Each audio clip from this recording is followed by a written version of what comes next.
Hello और welcome student, स्वागत है आपका करण गुप्ता ट्यूटोरियल क्लासेस में। और आज के वीडियो के अंदर जैसे कि आप जानते हैं कि हमारी एक सीरीज चल रही है जिसमें हमें आपको एटॉमिक एब्जॉर्प्शन स्पेक्ट्रोस्कोप को कैसे हैंडल किया जाता है, इसके थ्रू हम एलिमेंट्स को कैसे एनालाइज करते हैं, इसके बारे में बता रहा हूँ। और आज के इस वीडियो के अंदर बारी है पोटेशियम की। जी हाँ, आज के इस वीडियो के अंदर मैं आपको बताऊंगा कि आपको इस एटॉमिक एब्जॉर्प्शन स्पेक्ट्रोस्कोप के माध्यम से पोटेशियम को किस तरीके से एनालाइज कर सकते हैं। सॉफ्टवेयर पूरा चलाना मैं आपको सिखाऊंगा। साथ ही साथ लास्ट वीडियोस की जो सीरीज थी, मतलब जो पिछले मेरे कुछ वीडियोस थे एटॉमिक एब्जॉर्प्शन स्पेक्ट्रोस्कोप के, वहाँ पर मैंने आपको ये भी बताया था कि ये इंस्ट्रूमेंट की प्रिंसिपल क्या है, इसकी वर्किंग क्या होती है, इसके कितने पार्ट्स होते हैं। ये सारी चीज़ें मैंने मेरे कुछ पिछले वीडियोस के अंदर बताई थी। अगर आपने वो नहीं देखा हो तो आप उसको जरूर देखिएगा, जिससे कि आप इस इंस्ट्रूमेंट की वर्किंग, इसके पार्ट्स को बहुत ही आसानी और सिंपल वे में समझ पाएंगे। देखिए, पोटेशियम को एनालाइज करने के लिए जो हमारे सैंपल हैं वो रेडी हो चुके हैं। स्टैंडर्ड रेडी हो चुका है। स्टैंडर्ड को किस तरीके से प्रिपेयर करना है, क्या क्या आपको कंसंट्रेशन बनानी है, अकॉर्डिंग टू एसओपी आपको सारी चीज़ों को फॉलो करना होगा। साथ ही साथ बर्नर की लेंथ हमको हाइट क्या रखनी है, ये सारी चीज़ें हमको एसओपी दी जाती है। एसओपी हमको इंस्ट्रूमेंट के साथ ही मिलती है। साइड में मैं आपको एसओपी भी लगा देता हूं, जिसमें आप देख सकते हैं कि पोटेशियम की क्या क्या कंडीशन आपको मेंटेन करनी है एनालिसिस को परफॉर्म करने से पहले। साथ ही साथ मैं आपको बता दूं कि हमारा इंस्ट्रूमेंट जो पूरी तरीके से रेडी हो चुका है, स्टैंडर्ड बन चुका है। हमने एसिटिलीन और एयर का प्रेशर भी मेंटेन करा है, मतलब इंस्ट्रूमेंट पूरी तरीके से रेडी है।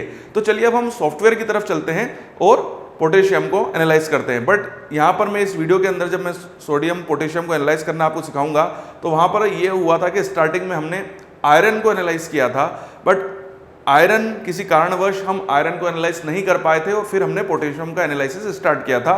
तो उससे आपको क्या हुआ कि मैंने वो वाला आयरन वाला पार्ट भी इस वीडियो के अंदर रखा है, जिससे कि आपको क्या प्रॉब्लम आई थी और हमने उसको किस तरीके से डील किया, सॉफ्टवेयर के अंदर क्या दिक्कत आई थी, वो भी आप इस वीडियो के माध्यम से समझ पाएंगे। इसलिए मैंने आयरन वाला पार्ट भी इस वीडियो के अंदर रखा है। ठीक होगी बात? तो चलिए, बेसिकली ये वीडियो जो है वो पोटेशियम को एनालाइज करने के लिए है, बट स्टार्टिंग जो होगी इस वीडियो की वो आयरन को एनालिसिस करने के साथ में होगी। ठीक होगी बात? तो चलिए ज़्यादा समय नहीं गवाते हैं और सॉफ्टवेयर की तरफ चलते हैं। तो देखिए, यहाँ पर जो है हमारा जो सॉफ्टवेयर है वो ओपन हो चुका है और अभी आज जो है इस वीडियो के अंदर हम एनालिसिस करेंगे आयरन को और पोटेशियम को। तो जैसे कि आप देख रहे हैं कि अभी हमारा जो सोडियम है वो एनालाइज हो चुका है। लास्ट दो पार्ट्स के अंदर आपने देखा ही होगा कि हम किस तरीके से सोडियम को जो है वो एनालाइज कर सकते हैं। तो यहाँ पर अब हम अपना जो अगला मेटल है जो कि होगा आयरन, उसको हम सिलेक्ट करेंगे। तो देखिए, ये हमारी खुल चुकी है टैब। उसके अंदर हम सिलेक्ट मेटल पे जाके आयरन को सिलेक्ट करेंगे। तो यहाँ पर हमने आयरन को यहाँ पर सिलेक्ट कर लिया है। तो ये हमारा आयरन जो है वो सिलेक्ट हो चुका है। इसको हम ओके करेंगे।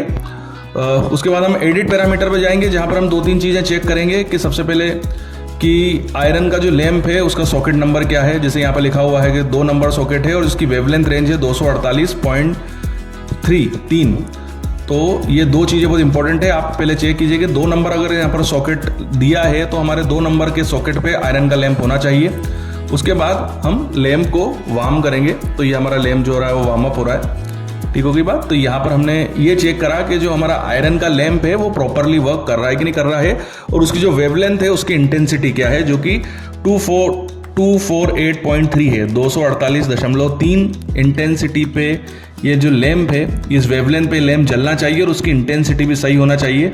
तो ये लाइन सर्च वाला ऑप्शन बहुत इंपॉर्टेंट है, क्योंकि मैंने आपको लास्ट वीडियो के अंदर जब हम सोडियम को एनालाइज कर रहे थे तब भी मैंने आपको बताया था कि अगर लैंप प्रॉपरली वर्क नहीं करेगा, वो सही इंटेंसिटी से जो है रेडिएशन को इमिट नहीं करेगा, तो हमारे जो रिजल्ट है वो एक्यूरेट नहीं आ पाएंगे, उनके अंदर प्रिसीशन और एक्यूरेसी नहीं रहेगी। तो ये लाइन सर्च वाला ऑप्शन बहुत ज़रूरी है कि आप जब भी कोई एनालिसिस स्टार्ट करें, सबसे पहले आपको ये चेक करना है कि जो आपका लैंप है वो पहले तो सही सॉकेट पे हो। ऐसा नहीं हो कि यहाँ सॉकेट नंबर 2 लगा हुआ है और इंस्ट्रूमेंट के अंदर सॉकेट नंबर 3 या 4 पे लगा हुआ है आयरन का लैंप। तो आयरन का लैंप उसी सॉकेट पे लगा होना चाहिए जो सॉकेट यहाँ पर मेंशन है, या तो फिर आप चेंज कर दीजिए सॉकेट नंबर। अगर वहाँ पर किसी दूसरे सॉकेट पे आयरन का लैंप लगा हुआ है तो उसको चेक करके आप यहाँ पर सॉकेट का नंबर चेंज कर सकते हैं, वो ज़्यादा सही रहेगा। ठीक होगी बात? और उसके बाद आपको यहाँ पर लाइन सर्च करना है, जिसमें हम ये चेक करेंगे कि जो लैंप है वो आयरन की वेवलेंथ को इमिट कर रहा है। देखिए, इससे एक ऑप्शन ये भी क्लियर हो जाएगा कि जो लैंप है वो आयरन का है कि नहीं है, क्योंकि अगर वो 248.3 की वेवलेंथ की लाइट को इमिट कर रहा होगा तो इसका मतलब है वो आयरन का ही लैंप है। बट अगर उसकी वेवलेंथ कुछ और होती है, XYZ 300, 350 कोई सी भी होती है, इसका मतलब वो लैंप आयरन का नहीं है, वो कोई दूसरा लैंप है। तो इससे आप एक क्रॉस चेक ये भी कर सकते हैं लाइन सर्च ऑप्शन से कि जो आप लैंप यूज़ कर रहे हैं वो आयरन का है कि नहीं है। इसलिए ये थोड़ा सा, और आप देख ही रहे होंगे कि ये जो प्रोसेस है थोड़ी सी टाइम कंज्यूमिंग भी है, क्योंकि यहाँ पर हमारा थोड़ा सा समय भी लग रहा है, लाइन सर्च हो रही है, प्रॉपरली जो डिटेक्टर है वहाँ तक लाइट जानी चाहिए। देखिए अब ये रिजल्ट आ गया है 248.59, बेसिकली 248.3 चाहिए, या 248.59 है, चल सकता है, कोई दिक्कत नहीं है। इंटेंसिटी भी अच्छी खासी है, लाइन सर्च के अंदर ओके का ऑप्शन भी आ चुका है। होता यह है कि जब ये लाइट जो है वो डिटेक्टर तक पहुँचती है तो डिटेक्टर जो होता है वो लाइट को रीड करता है, चेक करता है, इसकी इंटेंसिटी देखता है। तो ये प्रोसेस थोड़ी सी लेंथी इसलिए है क्योंकि डिटेक्टर अपना पूरा टाइम लेता है, क्योंकि एक ही बार में वो आपको नहीं बता सकता है, थोड़ा सा वो लाइट को एब्जॉर्व करेगा, उसके बाद वो आपको रिजल्ट देता है कि जो लाइट है उसकी वेवलेंथ सही है कि नहीं है। तो ये पूरी प्रोसेस कंप्लीट हो चुकी है, अब आप इस विंडो को क्लोज कर सकते हैं। तो यहाँ पर आप देखिए, अब हम नेक्स्ट करेंगे। तो अब सबसे पहले हम डालेंगे हमारे स्टैंडर्ड से रिलेटेड जो हमको इन्फॉर्मेशन है वो इसके अंदर हम पुट करेंगे, कैलिब्रेशन कर्व सेटअप के अंदर हम देते हैं। तो आप देख रहे होंगे कि यहाँ पर आपने पीपीएम में डाल ही दिया है। अब हम सैंपल से रिलेटेड इन्फॉर्मेशन जो है वो सैंपल ग्रुप सेटअप के अंदर देंगे। तो सबसे पहले हम ये चेक करेंगे कि हमारे पास कितने सैंपल अवेलेबल हैं। तो यहाँ पर जितने भी सैंपल आपके पास होंगे वो नंबर आप डाल के अपडेट जैसे ही करेंगे उतनी विंडोज़ जो होगी वो ओपन हो जाएगी, और उसमें आप फिर सैंपल की इन्फॉर्मेशन डाल सकते हैं। हमने 13 सैंपल्स लिखे, अपडेट करा, तो ये 13 विंडो जो है वो ओपन हो चुकी है। अब यहाँ पर हम सैंपल से रिलेटेड इन्फॉर्मेशन डाल देंगे। यहाँ पर मैं एक चीज़ बता दूँ, हमारे पास जितने भी सैंपल हैं उसको हम एक साथ ही यहाँ पर रन कर रहे हैं। जो हमारे सॉइल के, वाटर के और जूस के जो 3 सैंपल हैं, उन तीनों सैंपल्स को हम यहाँ पर एक साथ रन करने वाले हैं।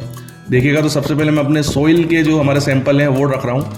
मिट्टी के जो हमने सैंपल लिए हैं जिसके अंदर हम आयरन की प्रेजेंस को चेक करेंगे, जो कि अलग अलग जगहों से हमने जो मिट्टी के सैंपल कलेक्ट किए हैं वो सैंपल की इन्फॉर्मेशन जो है वो हम यहाँ पर दे रहे हैं। जिसमें सबसे पहले आ गया जावरा एरिया, लाल घाटी एरिया, भुनियाखेड़ी एरिया, BRNCOP जो हमारा कॉलेज है वो, उसके बाद ऑरेंज जूस से रिलेटेड सैंपल्स की इन्फॉर्मेशन हम दे रहे हैं। जिसमें सिविल हॉस्पिटल से हमने जो सामने जूस वाला खड़ा होता है उससे हमने सैंपल कलेक्ट किए हैं। उसके अलावा BPL चौराहा एक एरिया है यहाँ पर, वहाँ से हमने जो है वो सैंपल जो है वो कलेक्ट किए हैं। उसके अलावा जूसेस फ्रॉम, तो ये अलग अलग एरिया, जैसे महाराणा प्रताप बस स्टैंड है यहाँ पर, वहाँ से हमने जो है सैंपल कलेक्ट किया है।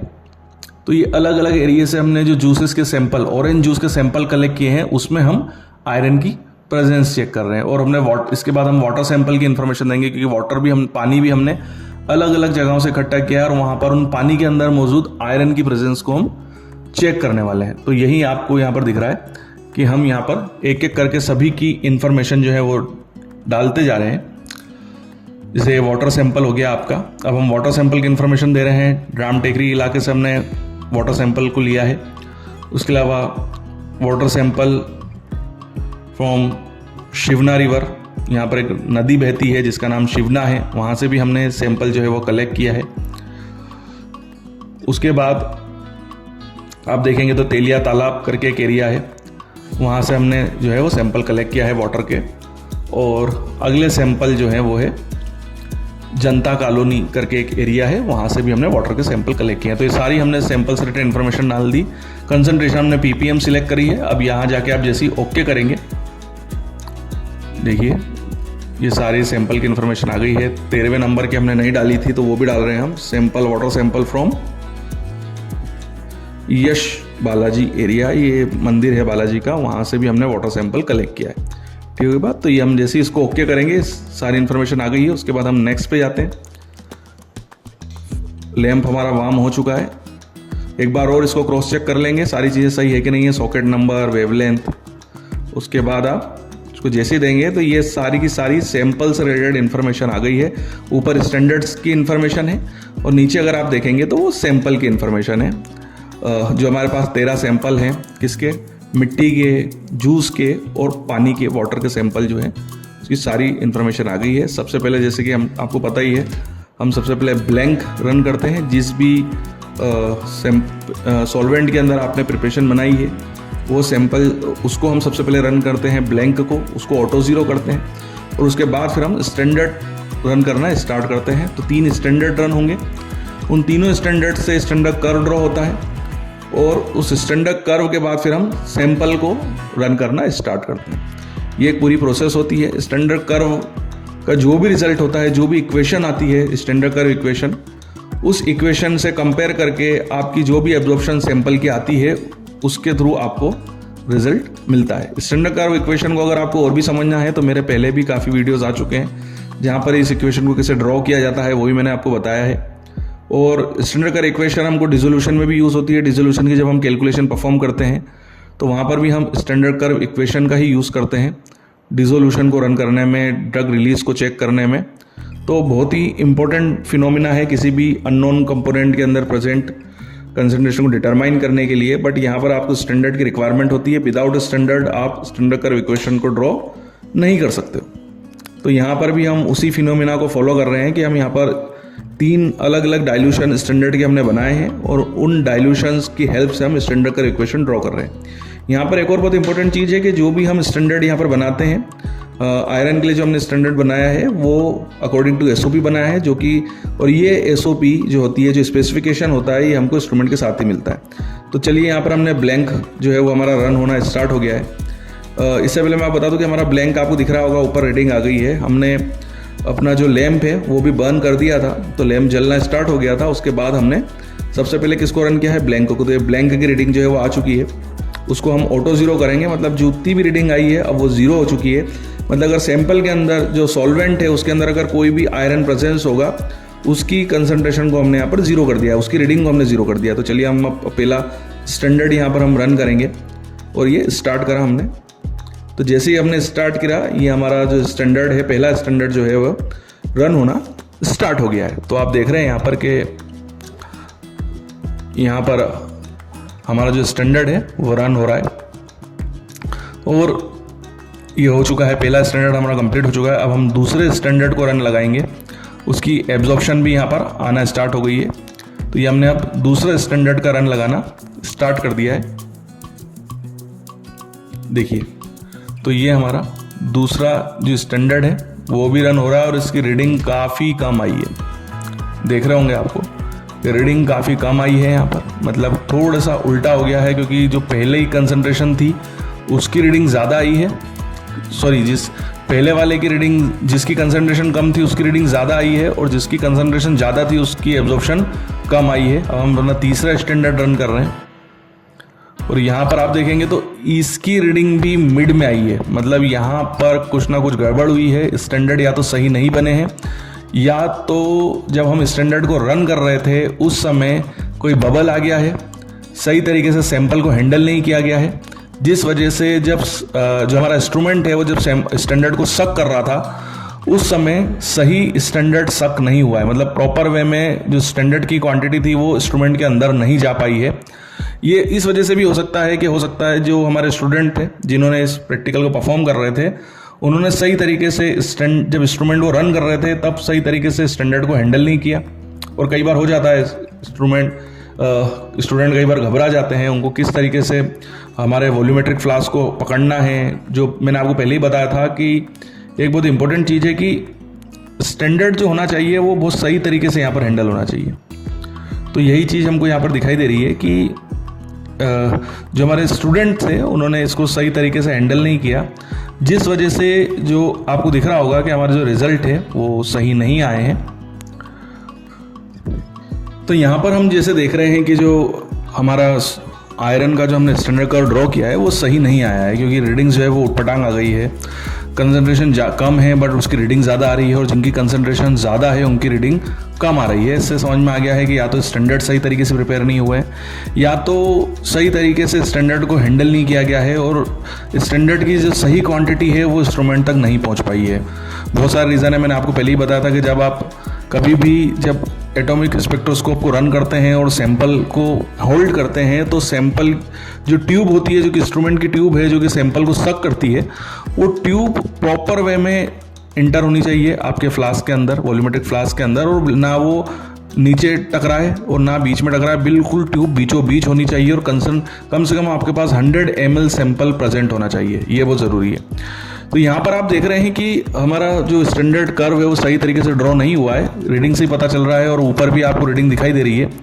जो स्टैंडर्ड कर्व है वो भी गलत बना है। आर स्क्वायर की आर की जो वैल्यू है वो भी 1 के आसपास नहीं है, 0.9 तक नहीं है, 0.3689 है। मतलब सही मायनों में ये स्टैंडर्ड कर्व सही नहीं बना है। इसीलिए हम अभी एक काम कर सकते हैं कि अभी के लिए हम जो है आयरन का एनालिसिस अभी हम बंद कर देते हैं और हम किसी और मेटल का एनालिसिस करेंगे जिसका स्टैंडर्ड हमने तैयार किया हुआ है, और वो है पोटेशियम। तो सबसे पहले हम ये पूरे प्रोसीजर को हम अभी इसको सेव कर देते हैं, क्योंकि इसको हम आयरन की जितनी भी हमने कंप्लीट करी है, पूरी टेबल लेवल बनाई है, इसको हम सेव कर लेते हैं। और फ्यूचर में फिर हम इसको जब हम आयरन के स्टैंडर्ड फिट से सही तरीके से प्रिपेयर करेंगे तब हम इसी टेबल को और इस फाइल को यूज़ कर सकते हैं। ठीक हो गई बात। इसीलिए हम इसको सेव कर रहे हैं। या तो हम इसको यूज़ कर लेंगे, बट जैसे कि आपको पता ही है कि स्टैंडर्ड तो फिर से नए बनेंगे और नए स्टैंडर्ड हमको रन करने होंगे, तो उसकी फाइल ही हम अलग बनाएंगे, पूरी नई फाइल हम जनरेट करेंगे उस समय। क्योंकि यहाँ पर स्टैंडर्ड एक बार रन हो चुके हैं तो स्टैंडर्ड को हम ओवरराइट नहीं कर सकते हैं। तो आप इस फाइल को तो वैसे हम कभी यूज़ नहीं करेंगे, बट फिर भी हम इसको सेव कर रहे हैं। तो देखिए आपको यहाँ पर इस तरीके से फाइल को सेव करना है, वो आप यहाँ पर देख सकते हैं कि हम प्रॉपर वे में इस फाइल को सेव कर लेते हैं कि ये रन हमने लगाया था। अब चलिए अब हम एक दूसरे मेटल को सिलेक्ट करते हैं। तो सिलेक्शन पे जाते हैं हम लोग, एलिमेंट सिलेक्शन पे उसको ओके करते हैं। तो एलिमेंट सिलेक्शन वाला खुल जाता है। यहाँ पर आप मेटल को सिलेक्ट कर दीजिए जो कि पोटेशियम है, और हम अब पोटेशियम को एनालाइज करेंगे। इन्हीं सैंपल्स के अंदर पोटेशियम की प्रेजेंस को एनालाइज करेंगे। तो हमने पोटेशियम को सिलेक्ट कर लिया है। एडिट पैरामीटर पे जाके हम ये चेक कर लेंगे कि पोटेशियम का जो लैंप है वो किस सॉकेट में लगा हुआ है और उसकी क्या वेवलेंथ की रिक्वायरमेंट है, जो हम हमेशा करते हैं। तो एडिट पैरामीटर पे जाना है आपको सिलेक्ट के बाद। तो यहाँ पर देखिए आप 4 नंबर के सॉकेट पे लगा हुआ है और 766.5 नैनोमीटर की वेवलेंथ जो होती है उसको ये इमिट करता है और एब्जॉर्व करता है। कौन? पोटेशियम। तो यहाँ पर लैंप को हम वापस से वार्म करेंगे, जलाएंगे और ये चेक करेंगे कि जो पोटेशियम का लैंप है वो सही तरीके से काम कर रहा है कि नहीं कर रहा है।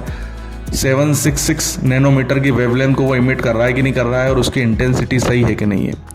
तो उसी प्रोसेस को हम वापस आगे कंटिन्यू करेंगे। और जैसे कि आप यहाँ पर देख रहे हैं कि जो लैंप है वो बर्न होगा यहाँ पर, और जैसे ही लैंप की हमारे पास रीडिंग आएगी उससे हम ये समझ जाएंगे कि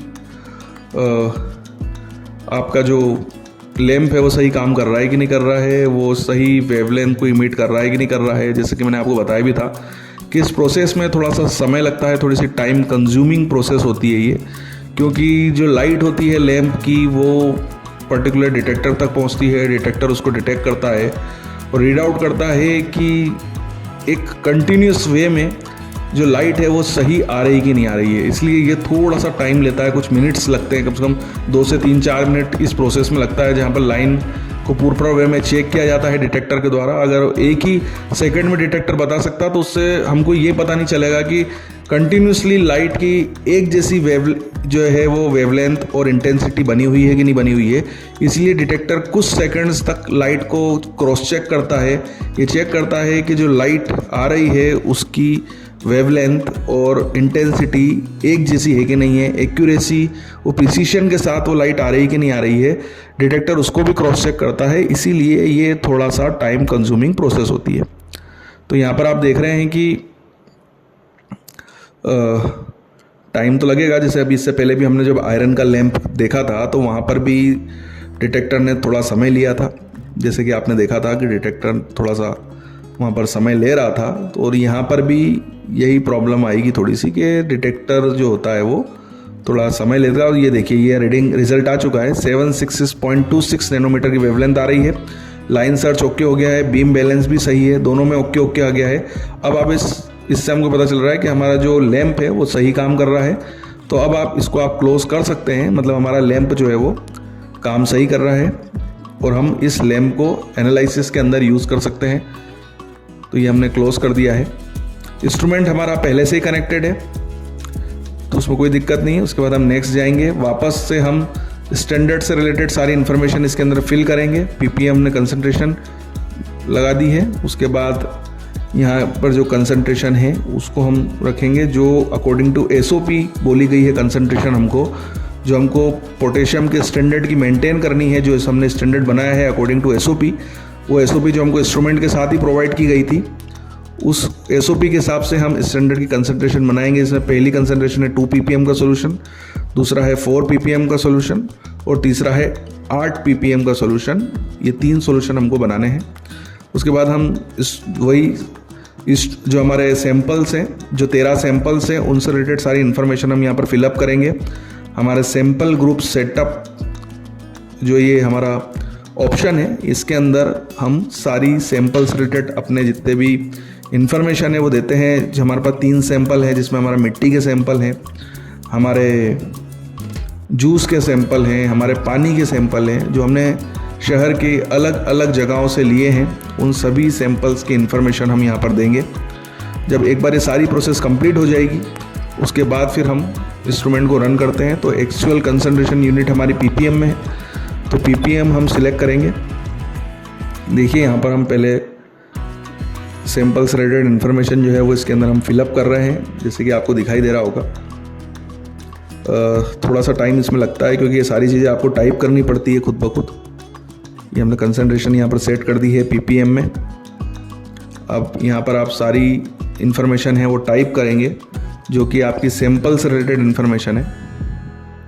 देखिए सॉइल, सबसे पहले हम सॉइल सैंपल की जानकारी जो है वो दे रहे हैं यहाँ पर, कि सॉइल जो हमने अलग अलग जगहों से इकट्ठी करी है सिटी के, सॉइल जावरा,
तो जैसे कि आपने देखा कि अभी हम पोटेशियम का एनालिसिस कर रहे हैं और सॉफ्टवेयर को आप समझ भी गए होंगे कि सॉफ्टवेयर को किस तरीके से हम यूज़ कर रहे हैं और ऑपरेट कर रहे हैं। तो चलिए फर्स्ट पार्ट हम कंप्लीट करते हैं और सेकंड पार्ट की तरफ हम चलेंगे। मतलब सेकंड पार्ट के अंदर हम इसी वीडियो को कंटिन्यू करेंगे और मैं आपको बताऊंगा कि आप पोटेशियम को किस तरीके से एनालाइज करना है। तो चलिए फर्स्ट पार्ट हम कंप्लीट करते हैं और मिलते हैं अब हमारे सेकंड पार्ट में।